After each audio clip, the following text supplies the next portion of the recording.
Bumangon ng galit sa dibdib ni Kisses sa pagbigkas ni Andrews sa salitang pikot, pero nagawa pa rin niyang kontrolin ang sarili. Walang mangyayari kung paiiralin niya ang galit niya. Then what? Tanong ni Andrews. Matagal na nakatitig lang ito sa kanya habang napipilan siya. Well, speak up. Bumuntong hininga siya bago nagsalita.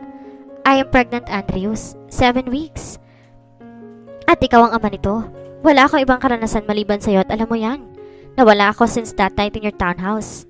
Bumiyahe kami ng papa ko papunta ng Australia. 1 month kami sa tiniyahin ko roon. Wala akong boyfriend. Suitors, yes I do. I have some. Pero wala kahit sinong lalaki nakagalaw sa akin maliban sa'yo. Kaya ikaw ang ama ng dinadala ko. Kung gusto mo magpa-DNA paternity test pa tayo. Hindi ko naman hinihiling na pakasalan mo ko. Hindi yan ang intensyon ko kung bakit tayo pagkita ko sa'yo. So ano pala? Do you want to get rid of the baby? Napamaang siya. No way! Wala sa plano ko yan. Hindi ako kriminal para ipaliglag ang sarili kong anak at may takot ako sa Diyos. Okay, so you want to keep that baby? Yes, I want to keep this baby. Paninindigan ko to. May karapatan din naman ng batang ito na makita ang mundo, Andrews. So ano palang problema kung ganun? Bukang buo naman ang plano mo dyan. Lumapit ako sa iyo para humingi ng tulong. Nabanggit ko na sa iyo tatakbo bilang alkalde ang papa ko. I want him to win badly. Gusto namin pabagsakin si Mayor Santiago. Malaki ang kinalaman niya sa pagkamatay ni Mama. Siguro naman may alam ka na kahit papaano sa pamalakad ni Mayor Santiago. Isa siya sa most corrupt na mayor sa history ng syudad na ito. Tsak nababagsak ang popularity rating ni Papa kapag mabubul ka ng pinagbubuntis kong ito na wala akong may haharap na ama nito. What exactly do you have in mind? Tanong nito na nakakunot pa rin ang noo. Kaya ka lumapit sa akin dahil gusto mong tulungan kita. Sabi mo, help in what? Financially? No, hindi sa financial. Kaya kong buhayin ang sarili ko kahit itong pinagbubuntis ko. We're not exactly poor, Mr. Sanfords. Ang gusto ko lang sana pumayag kang palabasin ko na boyfriend kita. That we're living under one roof. Na inaako mong pinagbubuntis ko para walang question sa mga tao. Para hindi naman ako lalabas sa disgrasyada. Kapag tapos ng eleksyon sigurado ng panalo si Papa, pwede mo na akong sipain palabas ng bahay mo. By the time siguro may lakas ng loob na ako ipagtapat kay Papa ang totoo. Ako na ang bahala mag-isip na idadahilan ko sa kanya. Palalabasin ko lang na hindi tayo nagkasunto, na lagi tayong nag-aaway at na hindi pala tayo compatible sa isa't isa. Kaya useless lang na ipagpatuloy natin ang relasyon natin. Mga ganong drama. At kapag nakapanganak na ako, kung gusto mong bisitahin ang anak natin, okay lang sa akin. Hindi ko rin ilalayo sa iyong anak mo. Bibigyan kita ng karapatan sa kanya. This is ridiculous, sambit nito. Napatiimbagang siya. Okay, fine. Kung ayaw mong pumayag, hindi naman kita pipilitin. Sabi niya sa pigil ang galit na tinig. Tinignan siya nito ng masama. You make it sound like I'm the only one to blame, Kisses. Hindi naman kita pinilit tong gabing yon, di ba? Alam mo yan, I did not rape you. Ikaw ang unang nagpakita ng motibo sa akin. Oo nga at lasing ka pero alam mo pa rin ang ginagawa mo. Bakit ba bumigay sa isang estranghero? Gawain ba yun ng matinong babae? Napayuko siya at matagal na muling nagangat na mukha para sa lubungin ng titig nito. I was drunk at ang gabing yun, ang mukha na namatay kong boyfriend nakikita ko sa iyo. Pagdadahilan niya kahit na ngaling-ngaling batukan niya ng sarili sa sobrang lame ng katwirang yon. Tumawa ito ng mapakla. I see. Nice one. Nakaramdam siya ng panulumo habang hinihintay ang magiging pinanladesisyon ni Andrews. Sana'y huwag siya nitong tanggihan. Hindi niya alam kung anong gagawin pagkatapos niyon. Matagal na napatinig lang ito sa kanya bago nagsalita. Give me some time to think this over. Ibigay mo sa akin ang contact number mo para matawagan kita agad. Kahit papaano may nabuhay na pag-asa sa dibdib niya. Kausap ni Andrew si Gerald sa loob ng kanyang private office na naging tirahan na rin niya. Itong executive niya sa nakatira sa townhouse niya sa Bacolod. Dahil ito lang ang matatawag na close friend niya sa lugar na iyon. Dito niya pinagtapatan tungkol sa problemang kinakaharap nila ni Kisses. So, desidido na kayong pumayag sa gusto niya mangyari? Tumango siya. Pero hindi kami pwedeng tumira dito sa opisina. Natural. Well, okay lang naman sa akin na maghanap na ibang matitirahan para makabalik kayo sa townhouse ninyo, sir. Okay lang ba sa inyo ni Cassandra? Oo naman, sir. Nakausap niyo ba si Kisses tungkol dito? Sinabi ko sa kanya kahapon tatawagan ko na lang siya. Pero wag muna sa ngayon kahit nakapagpasya na ako. Saka ko na lang siguro kapag nakalipat na kayo. Eh, ang mami niyo, sir, alam ba niyan tungkol dito? Hindi pa. Saka ko na lang din sasabihin sa kanya kapag nagsama na kami ni Kisses. Napangiti ito. Sabi ni Mrs. kagabi maganda raw si Kisses. Artistahin daw. Kaya hindi na ako nagtaka nangyaring ganito. Excited na tuloy ako makita siya. Gumiti lang siya bilang reaksyon sa sinabi nito. A week later, nakatanggap ng tawag si Kisses mula kay Andrews. Halos mapatulan si Tizawa nang sabihin itong ito sa hiling niya. Sinabi mo ba sa papa mong pinagbubuntis mo? Tanong nito sa kabilang linya. Hindi pa, sabi niya. Do you want me to go to your dad and personally talk to him?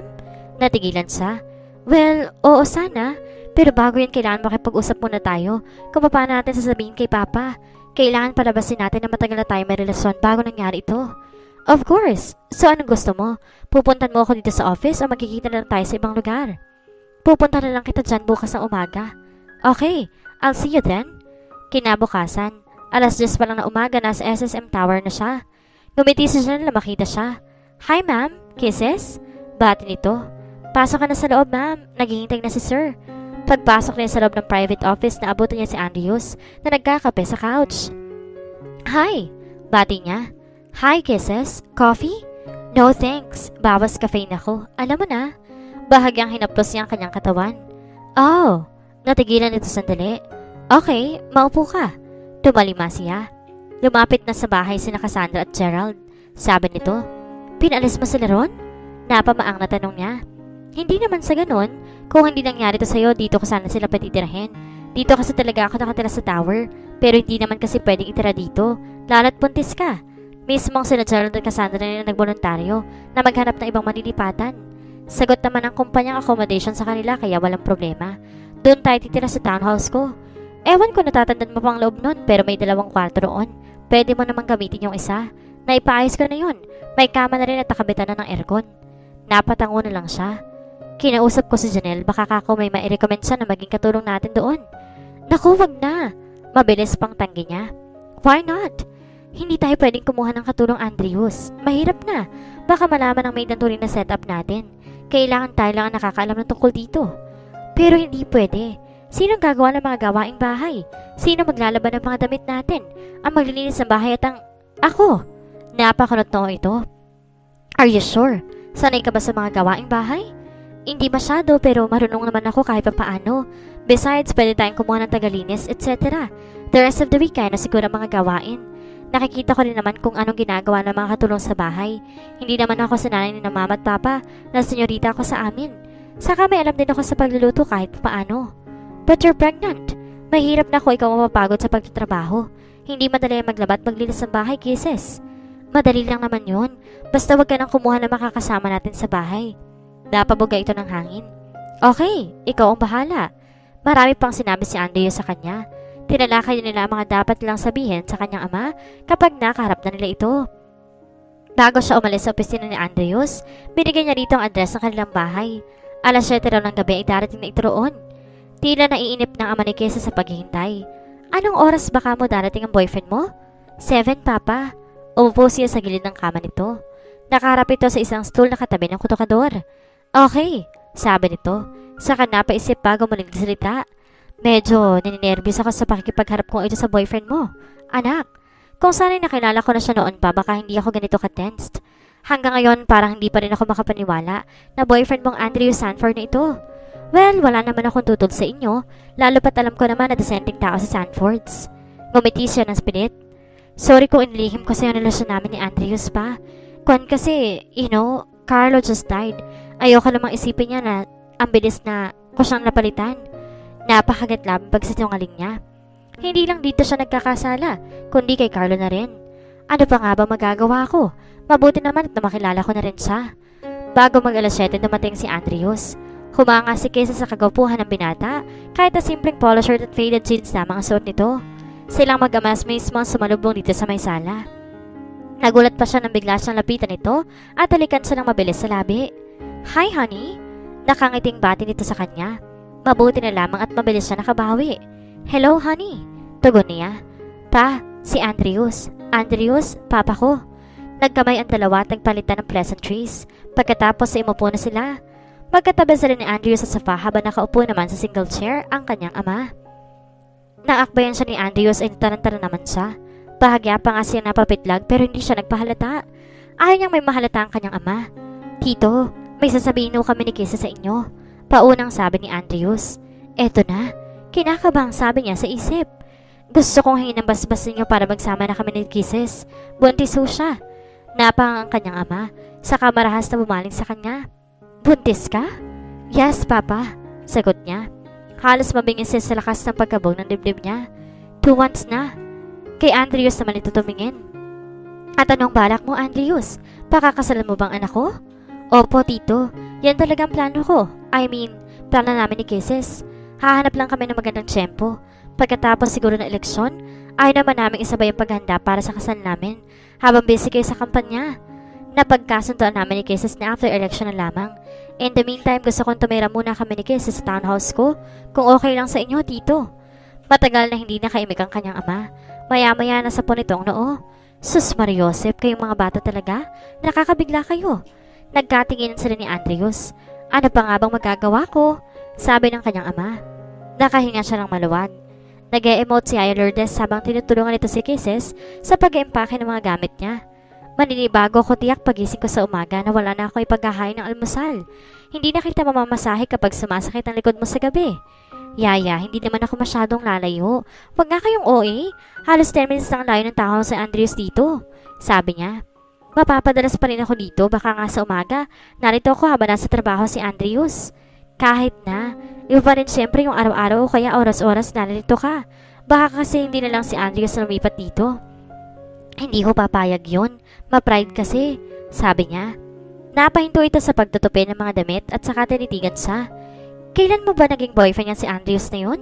Saglit na nag-isip siya ng isasagot. Bago pa po namatay si Mama Yaya, pagsisinungaling niya. Nakakapagtaka lang kasi. Kilala kita, iha. Open at madaldal ka pero itong tungkol kay Andrews, saka ko na lang nalaman ay pagtapat mo ang buntis ka. Bakit kailangan mo pang itago iyon samantalang may pagmamalaki mo naman ang katulad niya? Yaya, masyado kasing mabilis. Kahit ako hindi ako sigurado kung tamang ginawa ko. Kamamatay lang halos ni Carlo. Biglang umilap ang mga matang, sabi niya. Anyway, wag na natin pag-usapan yun. Ang importante, nagmamahalan kami ni Andres at magkakaroon na kami ng baby. Nagmamahalan nga kayo, pero bakit hindi ko mabanagan tunay na kaligayahan sa mukha mo? Ho? Kilala kita kahit ng bata ka pa, Kisses. At alam ko kung kailan ka totoong masaya at kung kailan ka nagpapanggap lang. Nataranta siya. Napatayo na lang siya mula sa gilid ng kama. Kunwari may kinuhang damit sa loob ng friend's cabinet para makaiwas sa mapanuring mga mata na matanda. Ikaw talaga, Yaya. Siyempre naman masaya ako, no? Nami-misinterpret mo lang ang kilos ko. Dala lang siguro to ng paglilihi, Yaya. Hormones ba? Iniba agad niya ang usapan ng lingunin ito. Yaya, sumama muna kayo sa amin ni Andrews mamayang hapon kapag sinundo niya ako dito para matulungan niyo ako sa pag-ayos ng mga gamit ko. Sige, para naman makita ko kung saan ka titira at para alam ko kung saan kita pupuntahan kapag namiwes na kita o kung ano pa man. Natigilan siya. Mukhang mali ang ginawa niyang pag-iimbita sa matanda mamayang hapon. Patay, paano ko mapadalas ang biglang pagpunta dito sa townhouse ni Andrews? Paano ko may masagap na matalas na radar ito tungkol sa tunay na estado ng relasyon nila ng lalaki? Ah, bahala na. Nasa loob na lamang niya. Dumating sa bahay na kisa si Andrews. Magmerienda ka muna, sabi ng kanyang ama. Kagagaling mo lang sa opisina, hindi ba? Opo, tito, tugon ni Andrews. Tigilan mo ng pagtawag sa akin ng tito. Sabay nito sa binata. Mula ngayon, sanayin mo ng sarili mo sa pagtawag ng papa sa akin. Ho? Sige ho, papa. Good. Naghahain ng merienda ang katulong. Nakisala na rin sila ng kanyang ama sa pagmamerienda. Huwag na wag mong pababayaan ang anak ko, ha? Anang ama niya rito. Inakbayan siya ni Andrews. Of course, papa. I'll treat her like a queen. I will make her happy every day of my life. Napangiti ng malawak ang kanyang ama. I'm happy to hear that from you. Don't worry. Dadalawin ko kayo ni Kisses ng madalas habang hindi pa nag-uumpisa ang puspusang meeting de avance. At papapadala silang paglaro namin dito sa Kisses, papa. Pagkatapos sila mag-merienda, sinimulan na ng dalawang katulong ang pagdadala ng mga gamit niya sa naghihintay na Starex van ng kanyang ama. Yun ang napagkasandaan nilang gamitin para minsanan lang ang paghahakot ng mga daladalahan niya. Sasabay na ako sa van. Sabi ni Yaya Lourdes na namabas sila ng bahay. Sige, Yaya. Tugon ni Kisses bago sumakay sa kotse ni Andrews. Habang nasa daan na sila, saka niya naalalang banggitin kay Andrews ang tungkol sa kanyang kotse. Kailangan ko sigurong ipautos sa driver ni Papa na dalhin bukas yung kotse ko sa townhouse mo. What for? Eh, may kotse naman ako ah. Oo, pero kailangan ko rin siyempre yung sarili kong kotse kapag lalabas ako. Kapag pupunta ako sa mall o kaya papasyal sa bahay. Sabihin mo lang sa akin kapag pupunta ka sa mall o kung saan man. At ako na maghahatid sa'yo. I can leave the office anytime I want. So okay lang kahit walang kotse mo. Buntis ka at ayoko magpapagod ka pa sa pagmamaneho. Ano ka ba? 2 months pa lang naman ang tiyan ko, no? Hindi pa nga halata ang umbok eh. Kahit na, mas gusto ko pa rin yung nag-iingat ka. Tumahimik na lamang siya. May isang bahagi ng kanyang pusong lihim na natutuwa sa pag-aalala nito sa kanya dahil sa baby nila. Well, okay na rin yun sa kanya. Nagpa-deliver na lang pagkain si Andrews para sa hapunan nila. Doon na rin naghapunan si Yaya Lourdes. Pati ang driver pagkatapos ng pag-ayos ng mga gamit ni Kisses. Nakahinga siya ng maluwag dahil hindi na nag-usisa pa ang yaya niya. Kahit pa alam niyang napansin ito ng aparador na pinaglalagyan ng mga gamit niya, ay wala kahit anumang personal belongings ni Andrews. Mag-aalas 8 na nang umalis sa mga ito. Na makaalis sa mga ito, nagsimulang kabahan si Kisses. Lihim niyang pinagalitan ng sarili. Dapat mag-relax lang siya dahil wala talaga siyang dapat ikabahala. Magkahiwalay man sila ng silid ni Andrews, ang pag-asama nilang iyon, hindi nangangahulugang magsasama sila bilang tunay na mag-asawa. Pero sa isang banda, naisip din niya na ano pa ba ang dapat niyang ipag-alala kung sakali may mga magitan nga sa kanila ni Andrews intimately. Nangyari naman ang hindi dapat mangyari sa kanya, at kahit ang unang pagsama ni Andrews, noon kasi ang kinabahan o kung ano pa man. Ngayon pa ba siya makakaramdam ng nervyos gayong napatunayan na niya na mapagkakatiwalaan si Andrews? Gusto mo ba magkape muna? Tanong nito nang pumasok ito sa kwartong inookupan niya. I mean, juice o gatas para sa'yo? Gusto sana niyang tanggihan ng alok nito pero pumayag na rin siya. Marami pa kasi silang dapat pag-usapan. May mga katanungan sila na nangangailangan ng sagot. Juice na lang. Sa sala na niya hinintay si Andrews. Nang bumalik ito'y dala na nito ang mga inumin nila. Thanks. Sabi niya na abutin ng tall glass ng orange juice. Umupo ito sa single chair na katapat ng inuupuan niya. Can I ask you something? Sure. I was just wondering, anong kinamatay ng boyfriend mo? Saglit sumalit ang kalungkutan at pangungulila kay Carlo. Hanggang ngayon, masakit pa rin para sa kanya ang pagkamatay nito. Namatay siya sa hazing. Wala kaming kaalaman na masumali para siya sa isang fraternity sa Maynila. Doon siya nag-aaral. Actually, nabalita pa yun sa TV. I'm sorry to hear that. Matagal mo na ba siyang boyfriend? Mahigit 1 year na sana kung di siya namatay. Hanggang ngayon, mahal mo pa rin siya, no? Ngumiti ito ng walang kabuhay-buhay. Mahirap kalimutan ng taong minahal mo, lalo't nawala siya ng ganun lang kabigla. Eh ikaw, anong kinamatay ng asawa mo? Car accident. Nahulog sa bangin na may namaneho niyang kotse habang papunta siya ng Baguio. At gaya ng late boyfriend mo, nabalitaan rin yun sa TV. Pagkasabi niyon, ngumiti ito bago humigop ng kape. Pero tila biglang naging absent-minded ang mga mata nito. Siguro mahal na mahal mo siya, no? Isang tipid na ngiti yung tinig ko nito sa kanya. Mas masakit sa akin dahil hindi lang boyfriend ko nawala sa akin. Maiksi lang pagitan ng pagkamatay nilang mama ko. I understand how that must feel. Siya ng juice at saka tumalaw sa bintana malapit sa inupuan niya bago binilik ang tingin dito. Anong oras ka nga pala pumapasok sa office?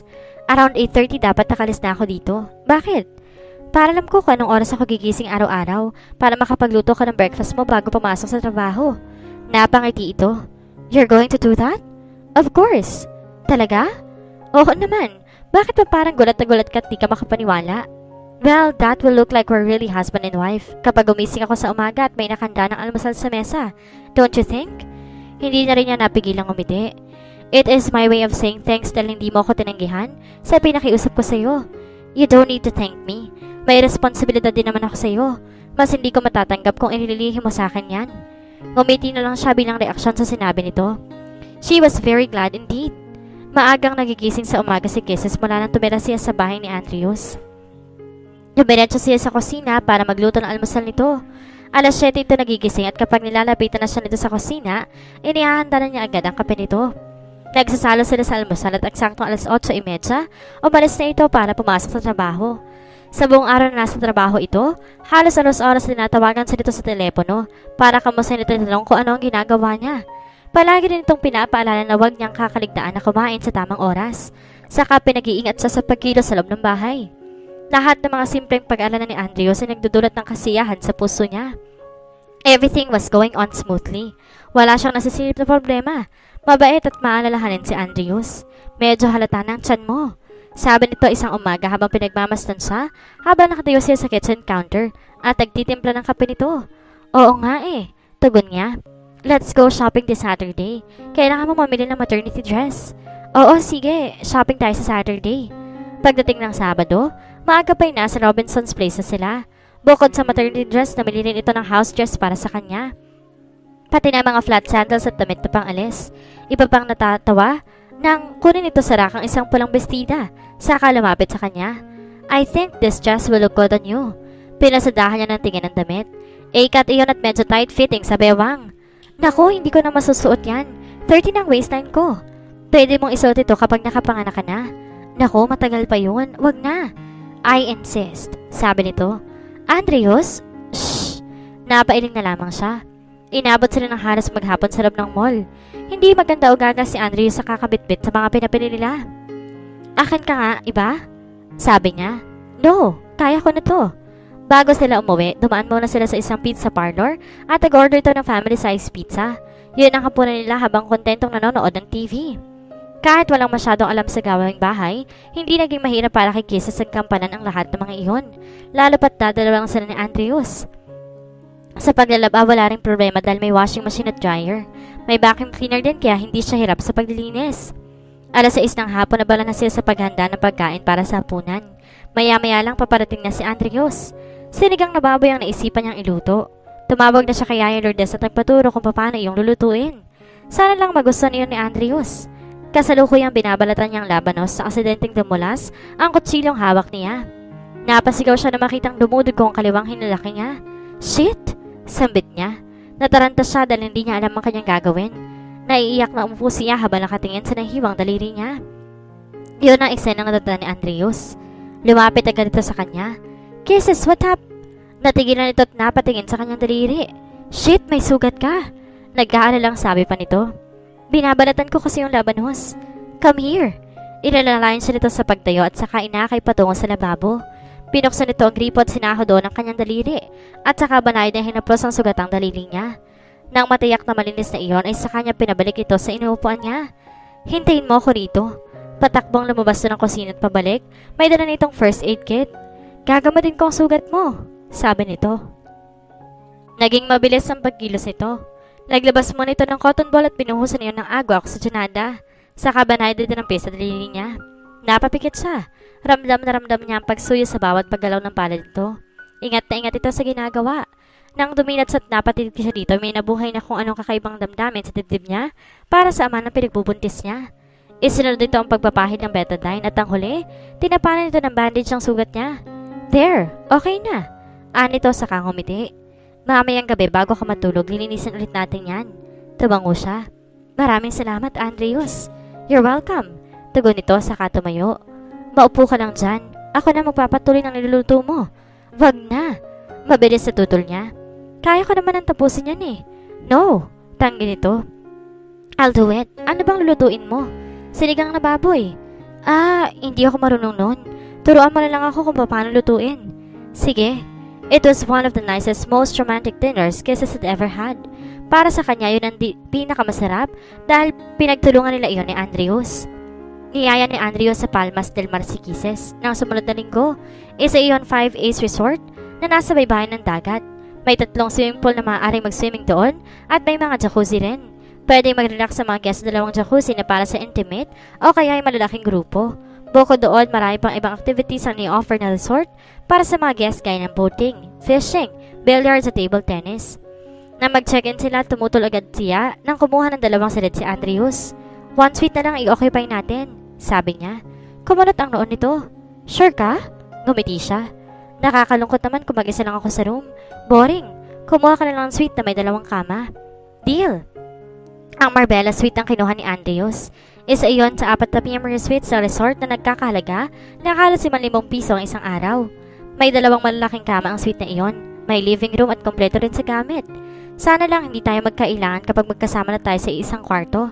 Sabi ni Andrews habang nilalabas nila ang mga gamit nila mula sa kanya-kanyang backpack. Mahigit 2 weeks na tayo magkasama sa bahay, Andrews. Relax na akong kasama ka. No, I'm glad to hear that. And don't worry, hindi naman kita gagahasain. Nakangising biro nito. Over my dead body. Natawa siya. Unless gusto mo magpa-rape sa akin. Patuloy pang pagbibiro nito. Feeling ka dyan. Aniya saka pinatirik ang mga mata. Nagtawanan na lamang sila.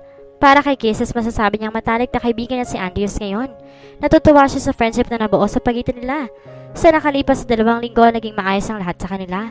Walang pasakitan ng damdamin na nangyayari. Halatang enjoy sila sa company ng isa't isa. Alam niyang magiging maayos ang lagay nila hanggang sa makapanganak siya. And she was really happy for that. Wala na siyang maiireklamo pa. Pagkatapos silang mag-lunch sa restaurant na nasa loob mismo ng resort, nagkayaan silang maligo sa pool. Nauna itong nagbihis gamit ang damit pampaligo. Paglabas nito ng banyo, lihim na humanga si Kisses sa kagisigan nito. Makipot at swimming trunks ang suot nito. Namumutok ang muscles sa mga hita nito. Hindi lang ang muscles ang nagmumura, Kisses. Pili ang sabi niya sa sarili. Pati yung tutot niya. Gusto niyang maghorumentado. Namula ang mga pisngi niya nang mahuli siya ni Andrews na nakatitig sa ibabang bahagi ng katawan nito. Nagpatay mali siya na lang siya at diretsong pumasok sa loob ng banyo. Diyos ko, day. Ano na lang ang iisipin niya? Dalawa niyang swimsuit. Yung may floral design na napili niyang isuot. Isang beses pa niyang sinipat ang sarili sa salamin. Kahit halata ng umbok ng kanyang tiyan, may figura pa rin naman ang katawan niya. Hahantad pa rin ang kaseksihan niya. Paglabas niya ng banyo, si Andrews naman na nahuli niya na nakatulala habang nakatingin sa kanya. Nag-init ang magkabilang pisngi niya. I'm ready, sabi ni lamang niya. Lumapit ito sa kanya, tinawakan na siya sa braso. Let's go then.